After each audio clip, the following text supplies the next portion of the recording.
Now. Hello, everybody out there. This is Danny, aka the King of Kings. We are here at the cut that out. Motivated mindset. All right, motivated mindset. Excellent, my All brother. right. Excellent. That's awesome.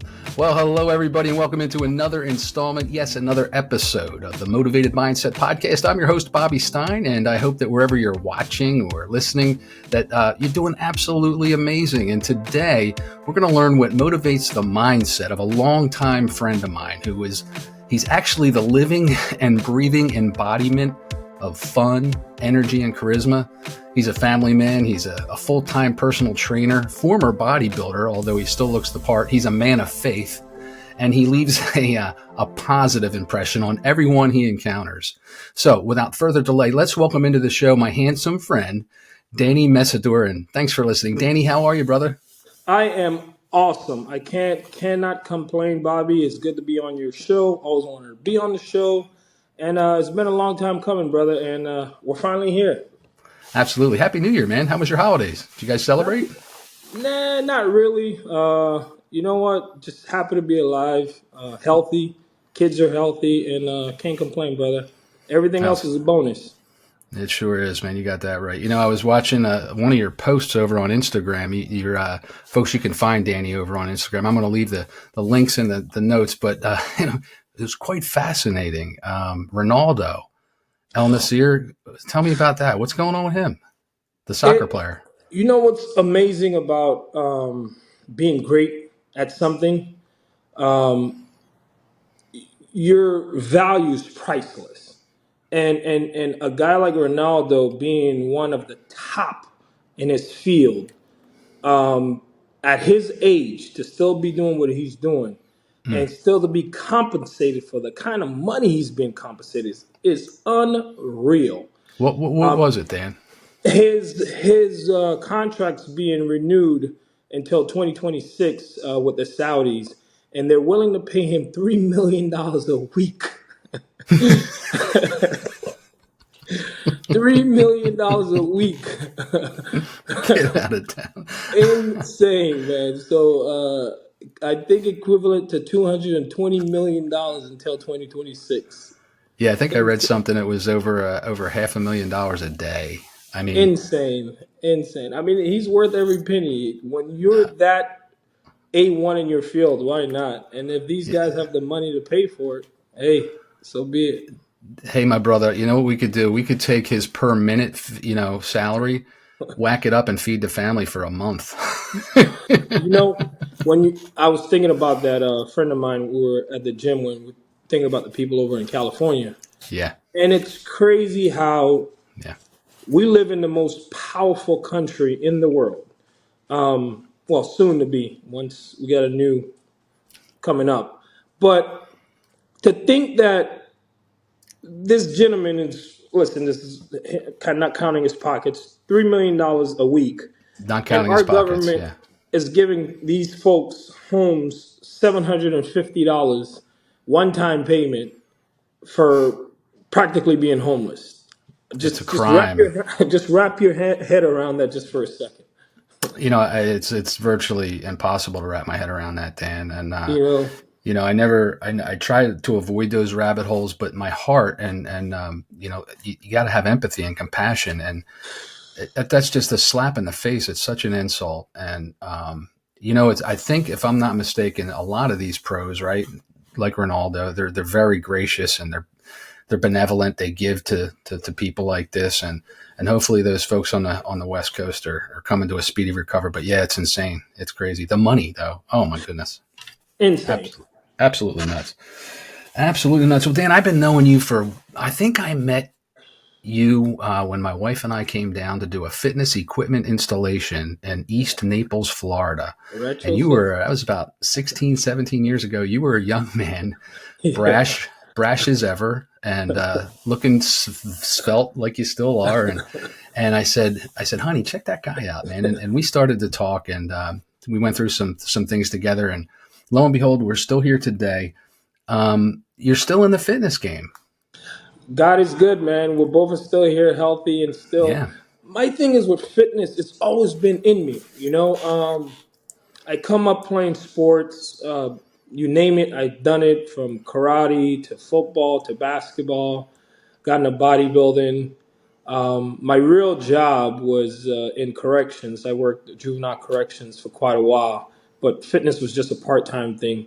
But my heart and soul is in fitness. If I helping people is just that to me. I can't wrap my. It's just when I walk in the gym, the feeling I have when I could change someone's life to me is priceless. And I don't think any other field that I get myself into would ever do that, bring me that kind of joy.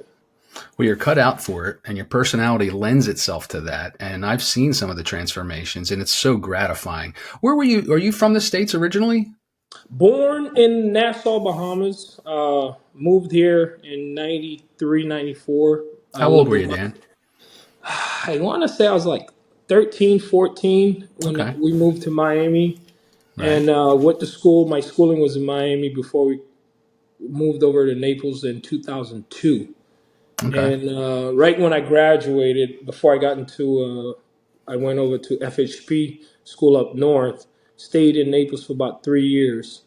Then when I came back, that's when I started working at Retro Fitness after my academy. That's where we met. Yes. Okay, so you say you came over from the Bahamas as a youngster.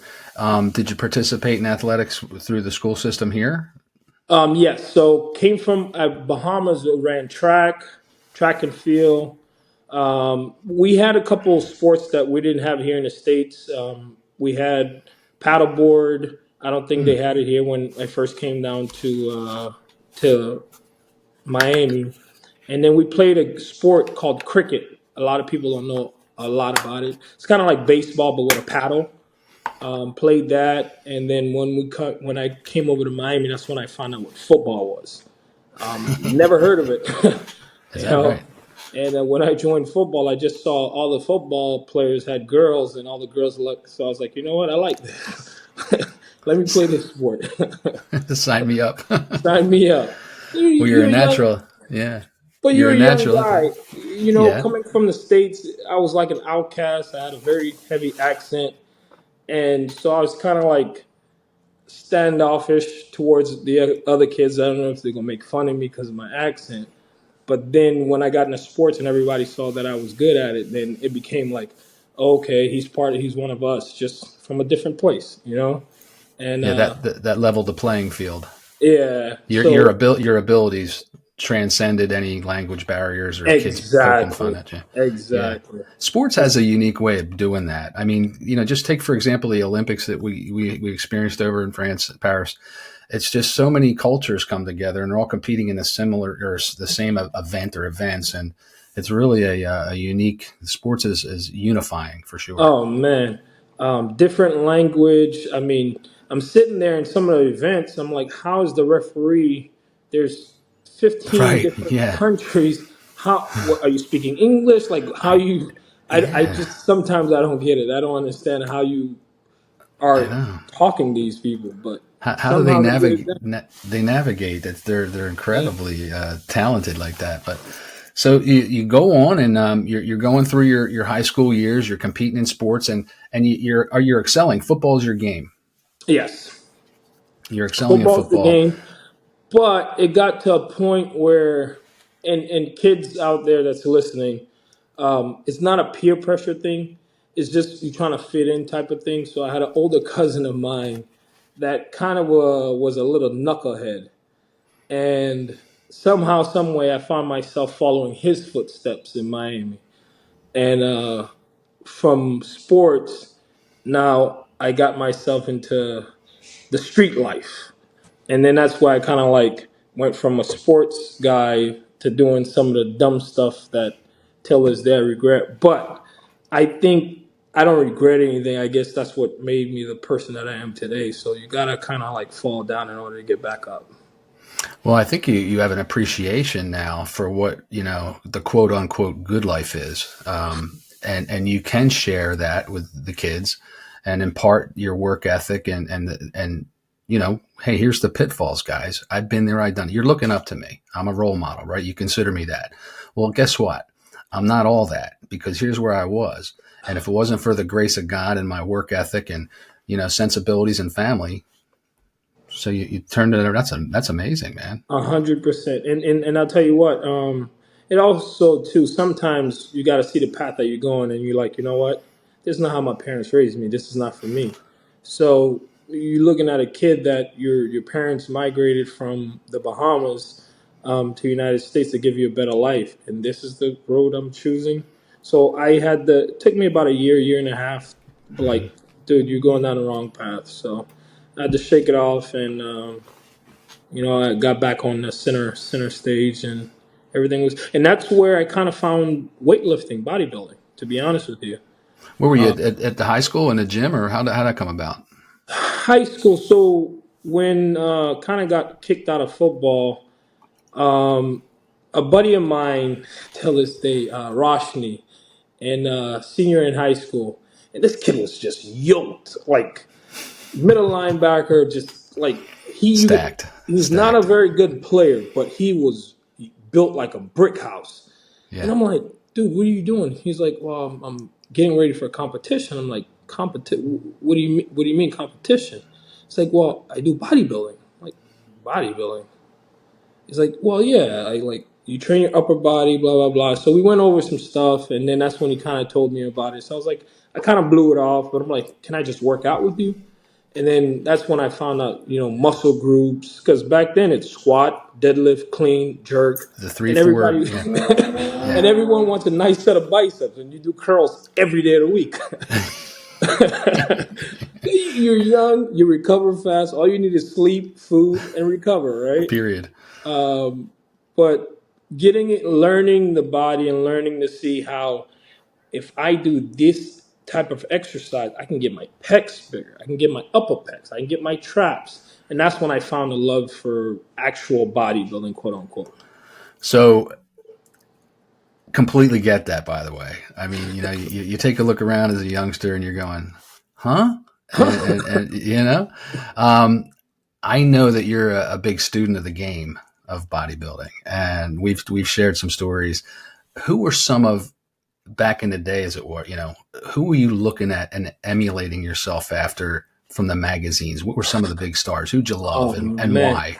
Yeah, I'll tell you what, Bobby, if we had the time, I have a box there from 1983 you kept till them. 2015, 16. I have every flex and muscular development magazine still here Wow, till this day. that's cool. To answer your question, I was always at awe with a guy, Kevin Levrone, just because his physique to me kind of like was similar to mine, where this guy could take 6 months off, not touch a pencil. He looked like a regular human He being, looked regular. you He's know, amazing. regular human being. And then in 3 months, his body just like, whoa, oh my God. So I was always at awe of his physique. Obviously, the Sean Ray, Flex Wheeler, Flex Wheeler. and as I got in my 20s, that's when I like Ronnie Coleman. Yeah. It was a more powerful physique, but Ronnie was more of a I can go to the gym and hear, yeah, buddy, lightweight. And it just got me geeked to lift a little bit more weight. Not so much on, I know I could never look like him, but he motivated me in the gym to just do extra sets.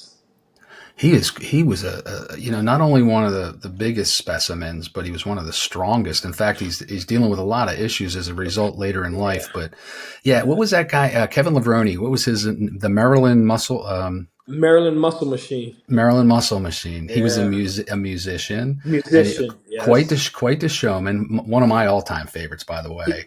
And yeah, he would go. You know how most of us, as in the world of bodybuilding, there's an off season, meaning you just let your hair down, and for most guys, they're not putting on size; they're just putting on size, Yes, and then you exactly. diet down to your stage weight. He would go the opposite, and he was a freak of nature. And he did recently, what was about 5 years ago, try to get back on the Masters O stage Yes, as a 50 yes. plus competitor, and dude, he's And even inspiration. and even that transformation, because when he said that, I'm like, get out of here. There's Yeah, no way your no way. genes, your genetic at that age. I want to say he was still in his 50s to be like transformed Yeah, like he was doing in his 20s. So yeah, I'm like, whatever. He's just doing this because he's trying to sell because at the time he was opening up a nutrition line. So in my head, I'm like, he's doing it for his nutrition line, right?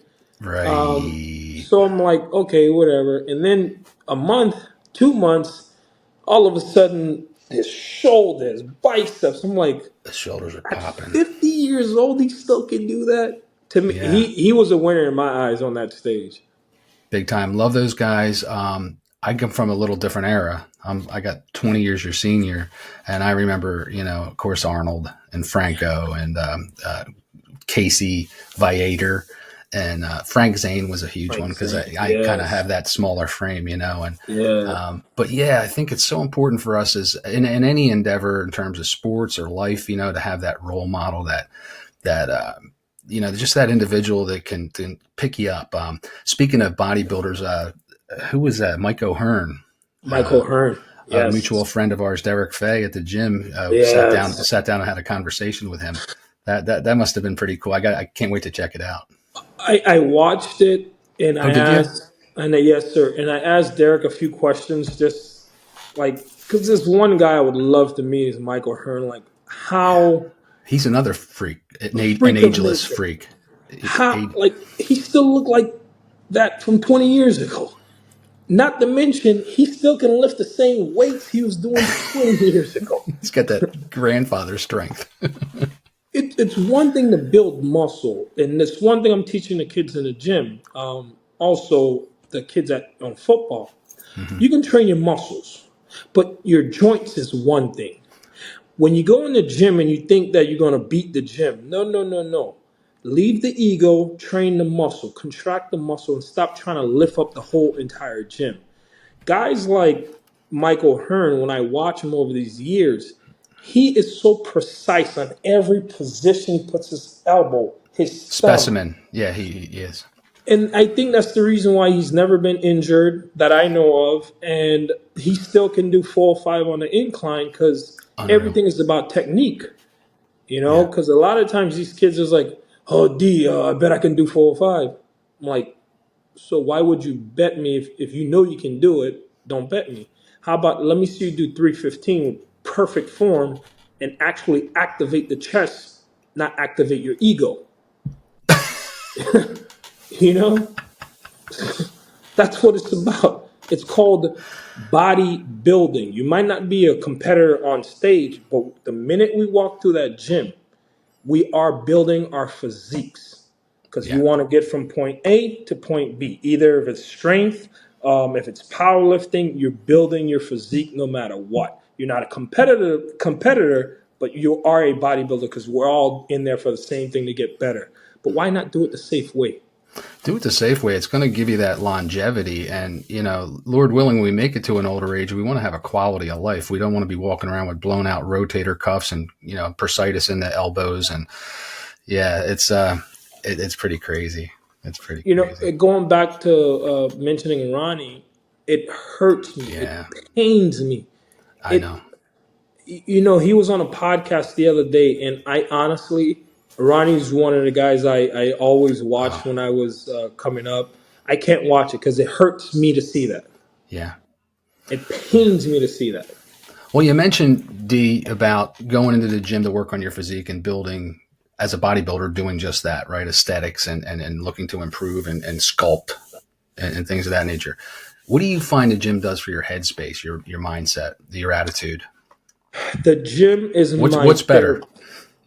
I think it's just therapy for me at this point of my life.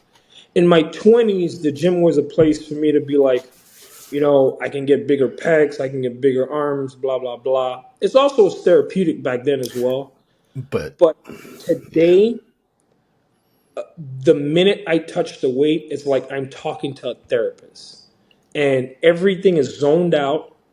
My headphones are on, and I'm never that guy that won't talk to people in the gym. People know in the gym, they know that I would take my headphones on to talk to them. But I know how to quickly put those headphones on, and once I'm doing my set, it's just pure therapy. I would agree 110%. Oh, And I think the word that we're to describe you in the gym is approachable.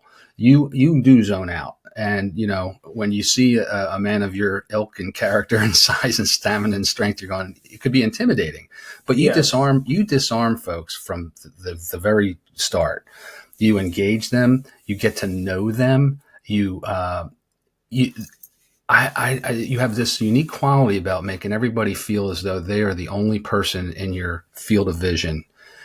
You're not looking through them. You're not thinking about, what's for dinner? How am I going to fight traffic getting home? I got a bill to pay. You give them 100% attention. I think that's such a beautiful quality, man.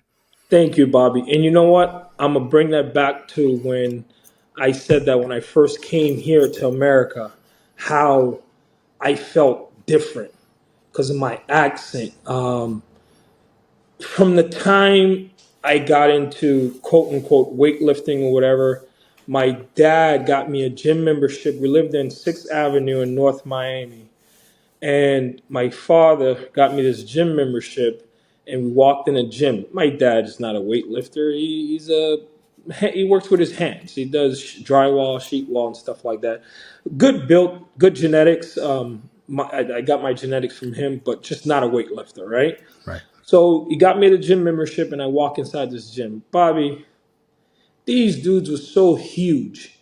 And you walk up to the guy, I'm like, hey, can you help me?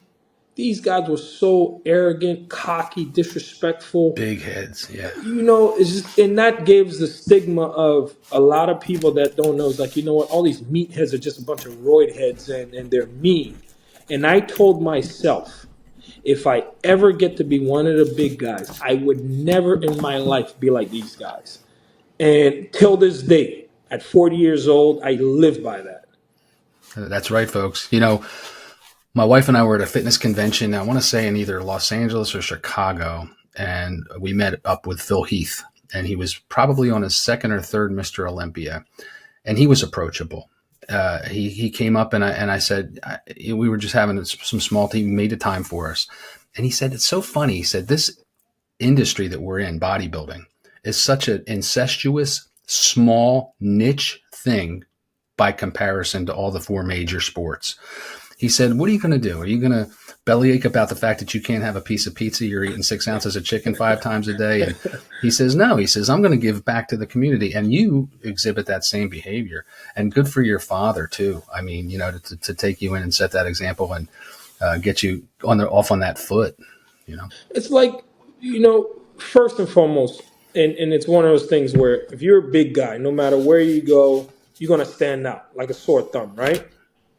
So why not be kind? Why not be nice? kindness. Why walk around like, okay, dude, you're this big guy, I'm so strong, ha ha ha, with this mean face. If you walk around, you put a smile on your face, and it takes zero effort to be nice. It's free. It's free. It doesn't To be cost you nice. anything. And wise word, my uncle was always said, Danny, it's always better to be liked than to be hated. When people hate you, they're going to try to get rid of you. When people love you, they cherish you, they help you, and always better to be nice than to be hated. So why walk around like a, look at me? No. No, absolutely. What comes around goes around, Dan, Goes around. Times 10 Absolutely. sometimes. Indeed. Hey, folks, we're speaking with my friend Danny Mesidor, the king of kings, chocolate meat, handsome, the mayor. You could call him the mayor, the governor. That's how he's treated, and he rolls in the gym. And you can follow along with Danny D over on the Instagram platform. And I believe, Danny, if I'm not mistaken, over at voyatech.com. Biotech Biotech, excuse me. Yeah. is a company that sponsors me. That's one of my guys that take care of me as far as my protein supplements, Awesome. all my vitamins. Those guys over in California, and they've been affected by the fire a little bit, but they're bouncing back. So their warehouse wasn't completely eradicated. So those Oh, boy. guys, awesome, awesome. They just take good care of me. Been 5, 6 years now. Shout out to Viatech. So folks, get over, check their website out, check out their offerings. You'll be glad you did. And we'll link up where you can get a little bit of a discount too. And, save some money, feed your body with some excellent nutritious nutrients rather, and help Danny out as well. Danny, what's the story with legs or the lack of legs and you and in the gym? Bobby, okay, let's go back to this devastation that just happened. And we live in Florida. So when we go through our hurricanes, the same thing happened. Our houses get, if we live in worse areas, we get affected, the fires. In order to build a house, you need a foundation. When you walk in the gym, why would you want to start with a bench press or shoulder presses? Why not build from the leg on up? And granted, your legs carry that body around. Strong legs, strong body. I tell these young kids all the time, if you train your legs, your upper body will be stronger. Yeah. That's the foundation. So Good for too. me, once again, thank God I came from a sports background, so my legs were always, for jumping, running, and I have very fast twitch muscle cell. Fast So twitch. for me, squatting was never was very easy for me. Learning how to squat, I had great guys at my high school that taught me how to squat, leg press and stuff like that. But for the most part, you have to Yeah. start with the legs. The guys just they don't like the pain. When you're walking around and you have a tight T-shirt and your pecs are popping or your biceps is hugging the sleeve, it looks better than when you're sore and walking on those It legs. sure does. Yeah, why build the house from the roof down? Danny, the older I get, the more allergic I get to doing legs. And I'm the only guy on the beach with a pair of sweatpants and no shirt. But it's okay. But it's funny. We're driving the car. We can't drive the car with bald tires. Amen. Amen. We There's need an, some tread. We need some tread. You got to get the wheels. And a lot of times guys are like, well, man, you train legs too hard. Well, that's how I train mine. That doesn't mean that you have to do it that way. yeah. So once in a while, I'll see some young kids at the gym. Smash Fitness, by the way, guys. I was just going to say, shout out to your home club, right, baby? Smash Fitness. Brent, I love you, brother. Always take good care of me. He's a sweetheart. Absolutely. And it's just, I'll see some young guys. I'm like, guys, your upper body is very well developed. Your arms, shoulders. I'm like, I want you to look at yourself in the mirror.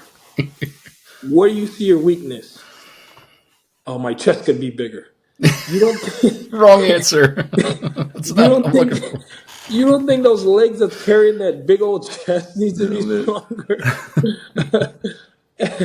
And once again, it's just the pain. I don't think that they want to go. Those leg extensions burn.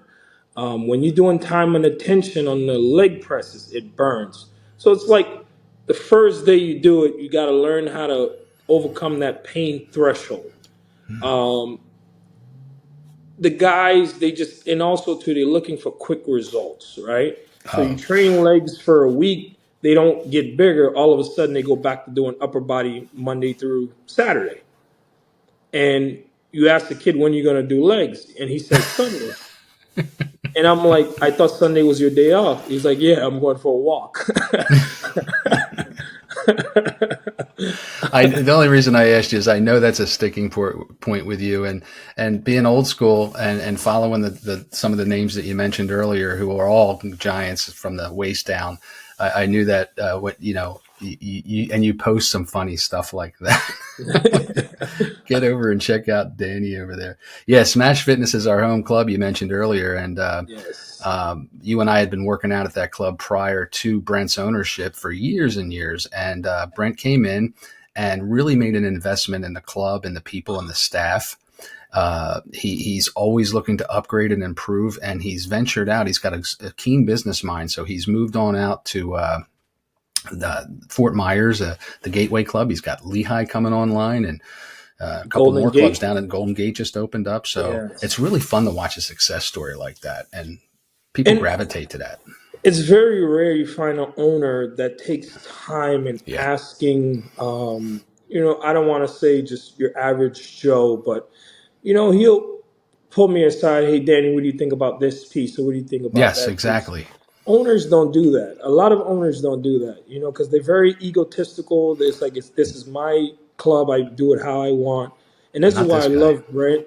And he always like, hey, I'm gonna get this piece. What do you think about this? And the guy's awesome. Him and his wife, they're really building a very very solid club, and they're basically taking over the 239. To be honest with you.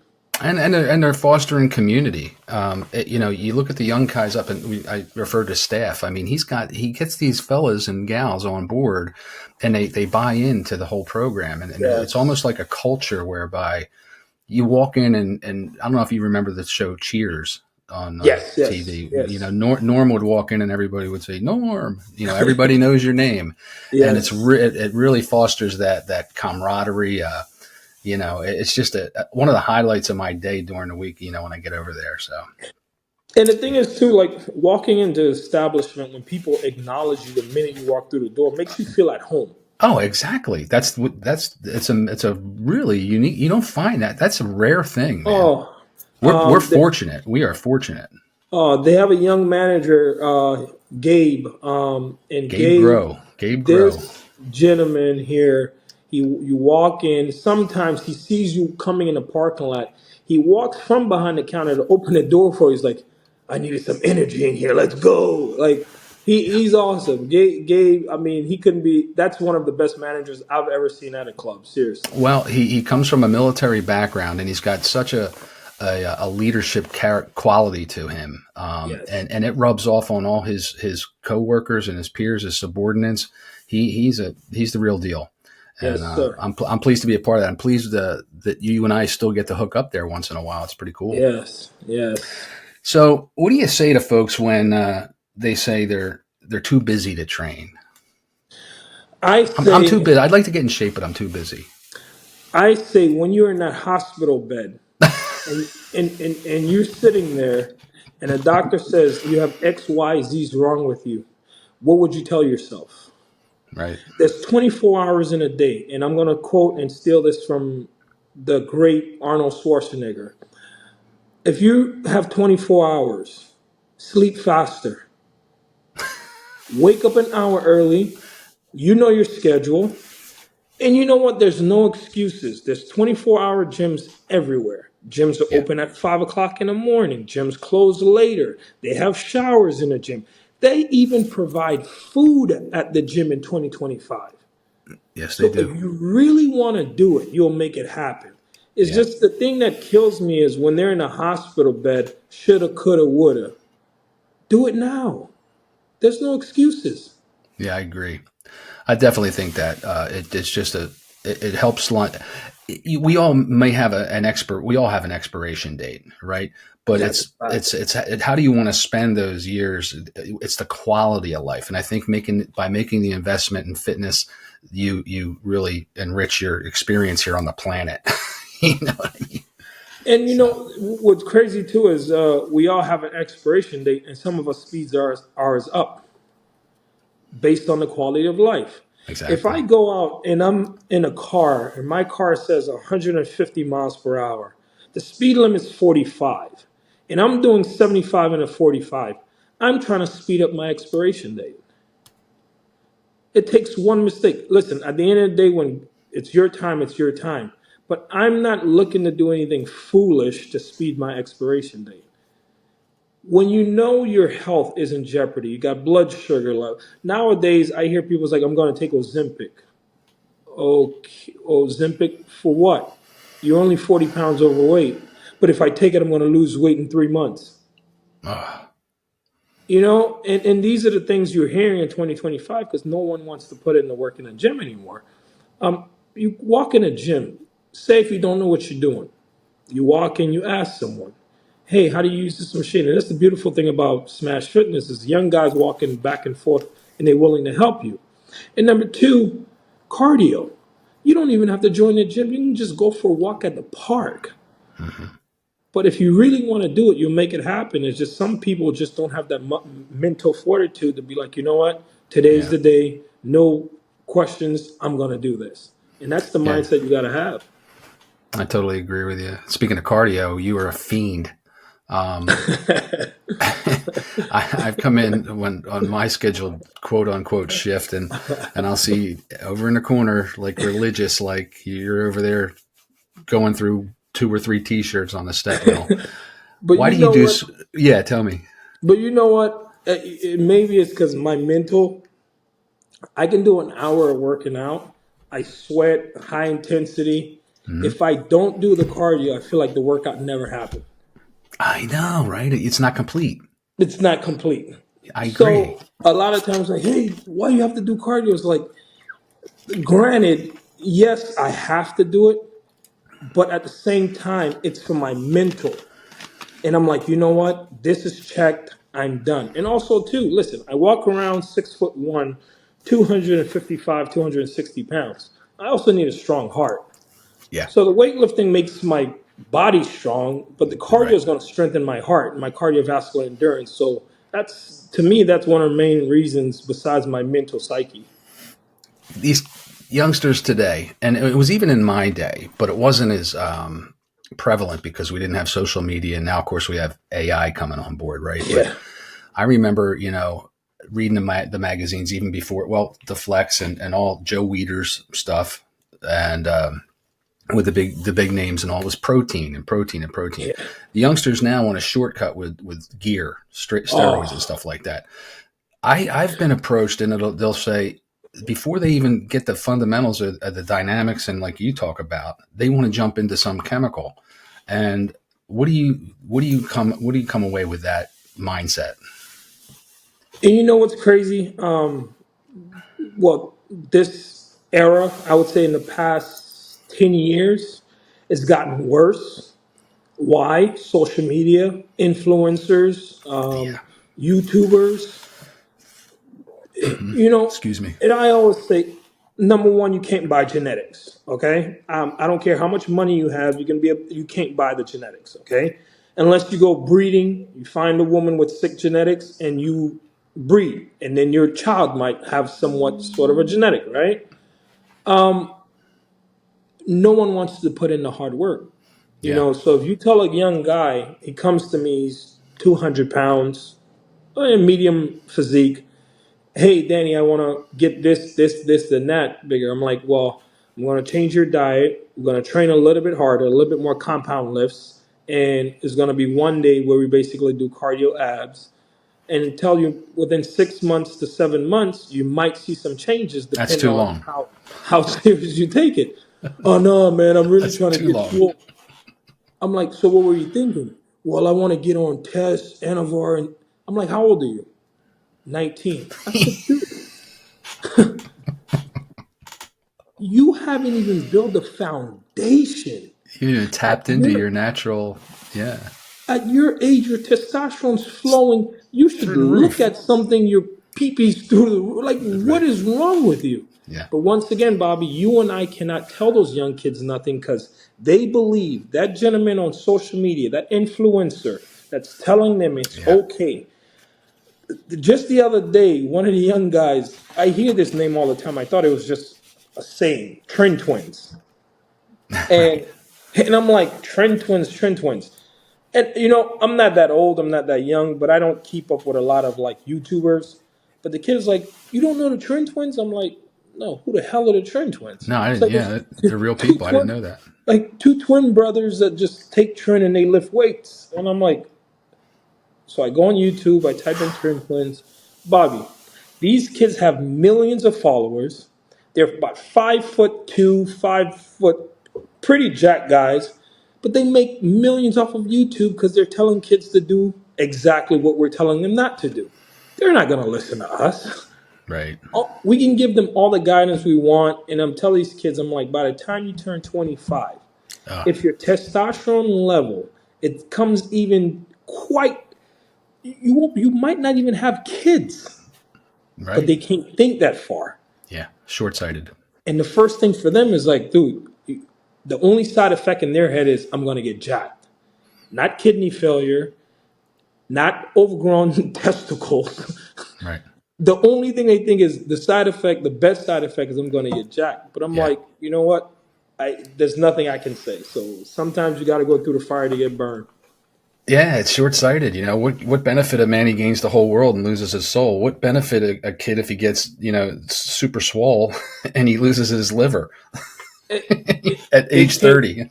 It's so sad they can't think that far. And I'm like, the whole purpose of life is to reproduce. In my eyes, I can't speak for everyone else. For me, reproduction. For me, there's no way my father would birth me, and I don't birth littles of me. Right. That's why I'm here. That's how we move the world forward, you know? And these guys, the way they're going, these young kids, if they have kids in the future, I'll be surprised. Yeah. Speaking of Half of them kids, is gonna. speaking of children, you have you're a coach now, right? I mean, you see your kids through the paces on the field, right? At the football at Naples. Well, my oldest is graduating from First Baptist Academy in a Oh, few excellent. months, and my Congratulations, Dad. youngest, oh, thank you very much, Well man. done. Well done. He's a little mini me, and my youngest, like Uh oh. my clone. You see him, it's me. Ah. That one is definitely not the milkman's child. Yeah, yeah, yeah. And my little guy, he's borderline athletic, but he's one of those guys. Great student, straight A's, Oh, cool. honor roll, but he's 1 foot in, 1 foot out.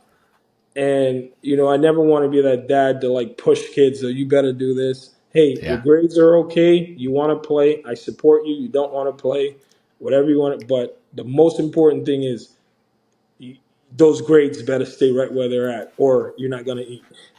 Well, congratulations on his success too, man. I mean, life's not all about performance as much as we tend to think it could be. Yeah, whatever they're into, right? Just back them up.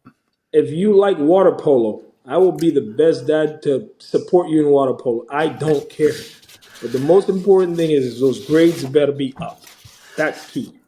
Speaking of, which is so important, but speaking of the social media and the YouTube and stuff like that, do you set limits for yourself? I mean, I can get rabbit holed, man. I'll be, on stuff like that. Do you put a boundary around yourself? What the good thing is like they're not big social media kids as far as my boys. Like these kids today, they more on friends with Snapchat and they Snapchat their friends. Gotcha. Like the Facebooks, the Instagrams, stuff like that. They're not big on those How about things. you personally? For me, honestly, I haven't had Facebook in 10 years. I got logged off and I was like, it was just too much negativity. Yeah. With Instagram, I can control it more because I post my content. Yeah. I follow the people that I want to follow. And the minute I see you on your feed, on my feed, and I see it's negative, I immediately block. Gotcha. So for me, I kind of use social media more on, you know what, let me see what Bobby's talking about today. You know what, let me see what this person's talking about today. Or just log off and just watch TV. But for the most part, Instagram, just sports. Gotcha. And the beautiful thing is today with the Instagram thing, once again, if I don't want to watch the news and they're just talking about negative stuff, the fires that were happening, a lot of things people post that I follow, and I immediately can see what's going on the In, West in Coast in real time. in Yeah. real time. So Yeah. that's one of the reasons why, to me, I say, you know what? After everything, I just go and I scroll and I see what's going on around the world. Gotcha. Hey, I know you're a busy guy. I won't want to keep you, but there's two things I want to ask you. Two things actually. Walk me through a typical day of Danny D. It's Monday morning. You're Monday waking up. morning, Monday morning, make sure the kids get ready for school. Make sure the dog is fed. My little princess got her food. Give her a treat. Shower, eat breakfast, and I'm on my way to work at 7 o'clock in the morning.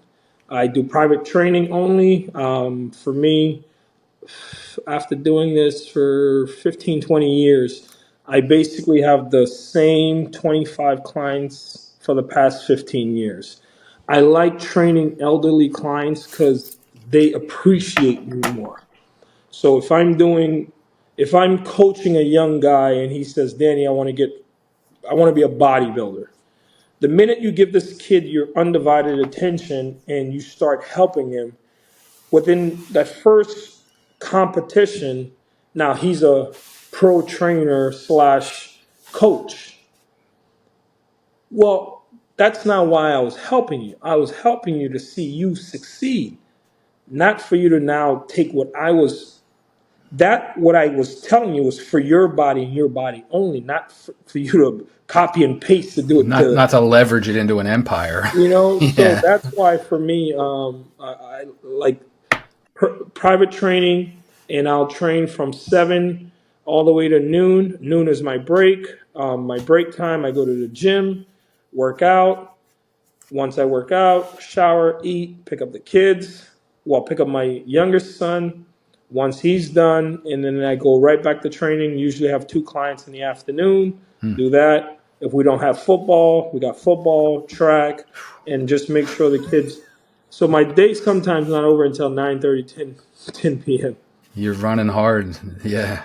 And Bobby, I promise you, a person to hear that and be like, oh my God, I wouldn't know what to do if I didn't have that schedule. Yeah.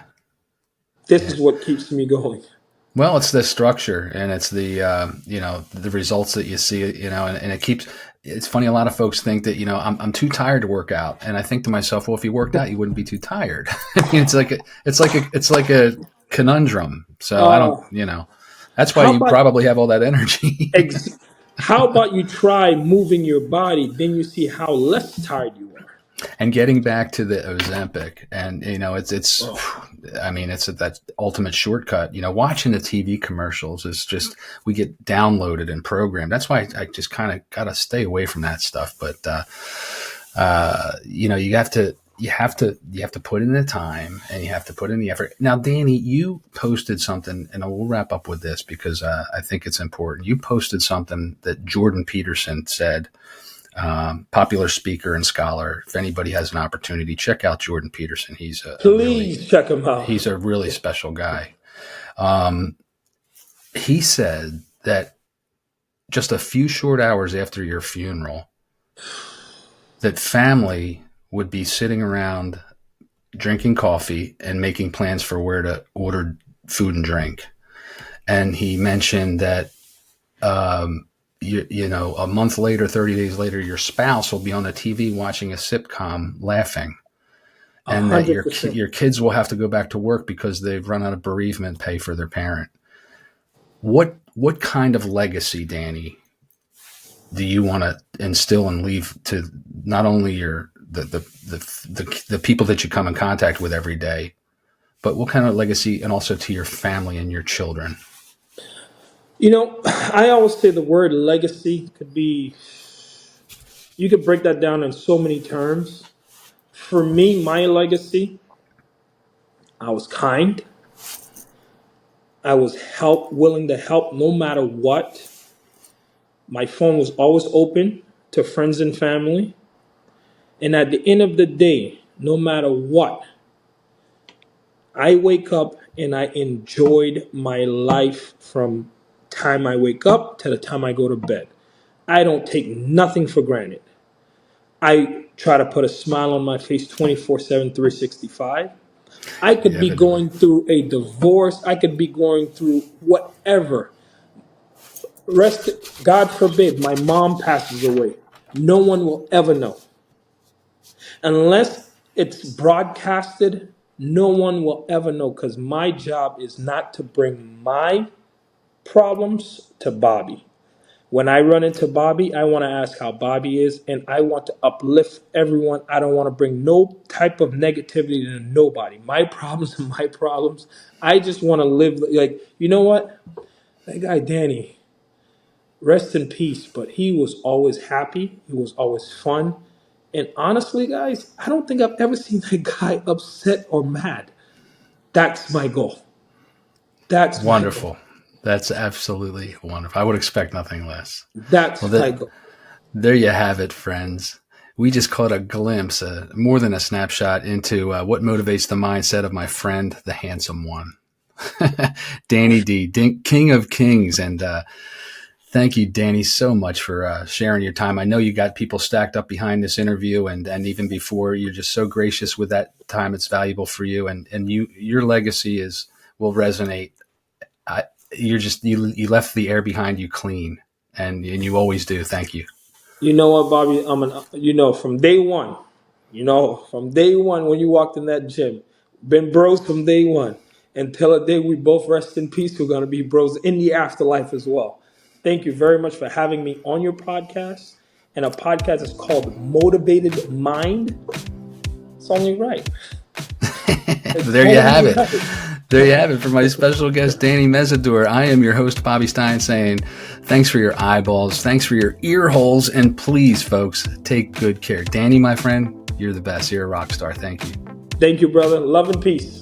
Back at you, bro. Have a great Bye-bye. night. Likewise. Bye-bye. You've been listening to another episode of the Motivated Mindset podcast with your host, Bobby Stein. Thank you for tuning in.